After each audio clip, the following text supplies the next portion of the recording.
আমরা যেটার জন্য যে মুক্তিযুদ্ধ আমরা করলাম, সাম্য, মানবিক মর্যাদা, সামাজিক ন্যায় বিচার, এটা কবর দিয়ে চলে গেছে ইন্ডিয়াতে। এবং তারা ইন্ডিয়ার সাথে তার স্বামী স্ত্রীর সম্পর্ক, এটা অনেকবার আমরা বলেছি আপনাকে, তারাও বলেছে, স্বীকার করেছে। এবার তো শেষ মুহূর্তে সে রাত্রের অন্ধকারে পালিয়ে গেল। সেই বেগম খালেদা জিয়া তো বলেছিলেন যে আওয়ামী লীগ আজকে মানুষকে কষ্ট দিচ্ছে, একদিন আওয়ামী লীগ পচে দুর্গন্ধ হবে। এই দুর্গন্ধ, এটা এটা বাংলাদেশের জনগণ, এখন তো আওয়ামী লীগ দুর্গন্ধের চেয়েও বেশি। আমাদের দেয়ালের সাথে পিঠ টেকায়েন না।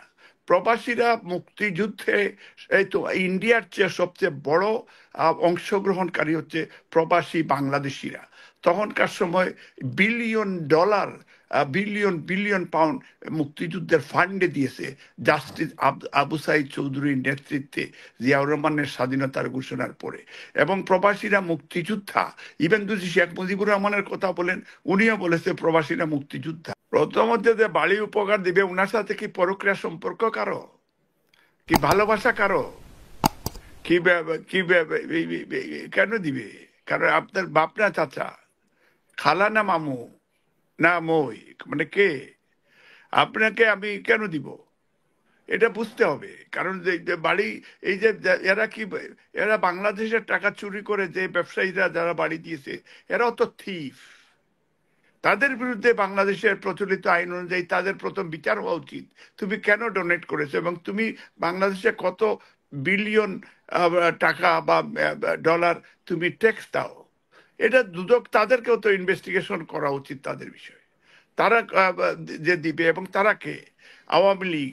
তা আওয়ামী লীগ তো এটা একটা ফেসিবাদ সংগঠন। এবং টিলিফ তো আওয়ামী লীগ, বিকজ তার তার খালা যতটা মিটিং করেছে সেই মিটিংয়ে বক্তব্য রেখেছে। তাহলে নিরপেক্ষ কোথায় থাকলো সে? সে যদি আওয়ামী লীগ না হয়, সে কেন রাশিয়ার সাথে এই যে এই চুক্তিতে তারা যাবে? আর্মস ডিলে কেন কেন যাবে? কমিশন কেন খাবে? তো এই বিষয়টা শুধু এটা না, তো তার মাও তো ডেইলি মেল নিউজ পেপারে নিউজ করেছে তার মার সম্পর্কে। মাল্টিমিলিয়ন পাউন্ড ক্যাশ দিয়ে তার মাকেও একটা বাড়ি কিনেছে এই হ্যামস্টেডে, যে বাড়িতে উনি থাকেন। এটা তার কোনো আয়ের উৎসও নাই, এটা বাংলাদেশে অজ্ঞাত স্থান থেকে এই টাকাটা আসছে।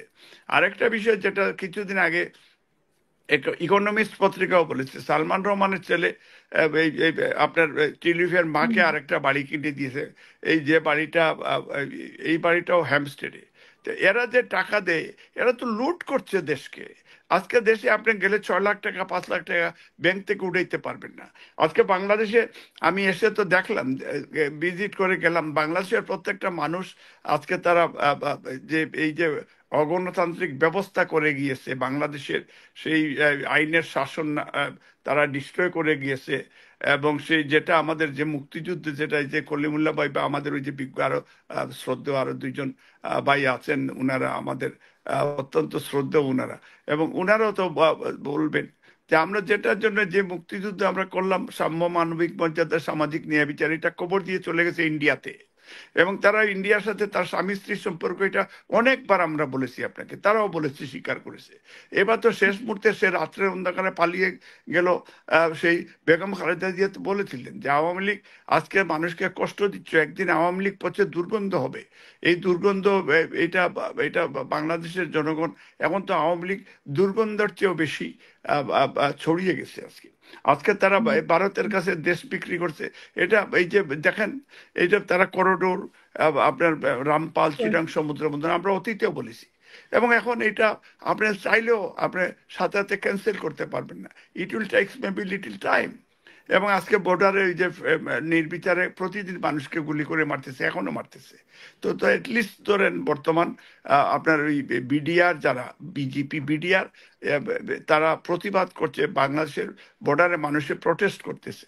তো এখন যদি এই হাসিনার বিচার, যেমন বিডিআর মেসাকারের বিচার, বা এই বিচারগুলি যদি না হয়, আর এই যে ইন্টিরিয়াম গভর্নমেন্ট যারা, ডক্টর ইউনূসের প্রতি তো অফকোর্স মানুষের ভালোবাসা শ্রদ্ধা রয়েছে, কিন্তু ওনাদের তো তো একবারে ক্লিয়ার স্ট্যান্ড নিতে হবে। হ্যাঁ, ওনারা ডেফিনেটলি তারা, কিন্তু কোনো কোনো সময় ওনাদের গভর্নমেন্ট বলতেছে যে দেশের বাইরে এইটা এই এই আপনার এই দল, ধরেন বিএনপি বা অন্যান্য দলের কথাও বলেছেন। আমি এটা বলতে চাই আপনাদেরকে যে আমাদেরকে আমাদের দেয়ালের সাথে পিঠ টেকায়েন না। প্রবাসীরা মুক্তিযুদ্ধে এই তো ইন্ডিয়ার চেয়ে সবচেয়ে বড় অংশগ্রহণকারী হচ্ছে প্রবাসী বাংলাদেশিরা। তখনকার সময় billion dollar, billion billion pound মুক্তিযুদ্ধের ফান্ডে দিয়েছে জাস্টিস আবু সাইদ চৌধুরীর নেতৃত্বে জিয়াউর রহমানের স্বাধীনতার ঘোষণার পরে। এবং প্রবাসীরা মুক্তিযোদ্ধা, ইভেন যদি শেখ মুজিবুর রহমানের কথা বলেন, উনিও বলেছে প্রবাসীরা মুক্তিযোদ্ধা। তা আজকে দেশের বাইরে থেকে ইভেন এই ফেসিবাদ আন্দোলনে প্রবাসীরা, আপনি দেখেছেন যে এইটা আপনার হাসিনাটা আপনার নিজের, আপনি দেখেছেন আপনার আপনার অনলাইনে টেলিভিশনে আপনার আসছে যে যে হাইপার কর্নার থেকে মার্চ করে 10 ডাউনিং স্ট্রিট ঘেরাও করেছে অগাস্ট মাসে, এই এই 30শে অগাস্ট, যেটা প্রায় 50,000-এরও বেশি বাংলাদেশি। 50,000 ব্রিটিশ বাংলাদেশি যদি মার্চ করে, বাংলাদেশের অন্ততকে 50 লক্ষর সমান প্রবাসে 50,000 বাংলাদেশি। মানে এবং এত বড় মিছিল কখনোই হয়নি, মানে এত কোনোদিন হয়নি, কোনোদিন হয়নি, ইভেন স্বাধীনতা সংগ্রামের সময় হয়নি। এবং ব্রিটিশ 10 ডাউনিং স্ট্রিট ঘেরাও করে রেখেছিল প্রায় 6 ঘন্টা।